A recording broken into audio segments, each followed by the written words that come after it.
Makarpura air force વિસ્તારમાં પાણીની મુખ્ય લાઇનમાં થયેલા લીકેજના કારણે હજારો લીટર પીવાનું પાણી વ્યર્થ વેડફાઈ રહ્યું હોવાની ગંભીર સ્થિતિ સામે આવી છે। અધિકારીઓની બેદરકારી અને અનિયમિત વ્યવસ્થાપનના કારણે વિસ્તારમાં રસ્તાઓ પર પાણી જ પાણી જોવા મળ્યું છે, જે સ્થાનિકોમાં ચિંતા અને રોષનું કારણ બન્યું છે।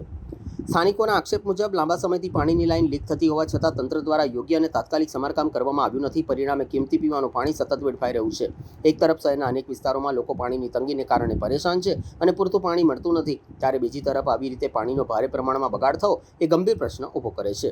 સ્થાનિક નાગરિકોએ તાત્કાલિક કાર્યવાહી કરવાની માંગ સાથે જણાવ્યું હતું કે સંબંધિત તંત્ર, ખાસ કરીને વડોદરા મ્યુનિસિપલ કોર્પોરેશન દ્વારા આ લીકેજને ઝડપથી સુધારી પાણીના વ્યર્થ વેડફાટને અટકાવવો અત્યંત જરૂરી છે, જેથી પાણીનું યોગ્ય સંરક્ષણ થઈ શકે અને લોકોને પાણીની અછતમાંથી રાહત મળી શકે।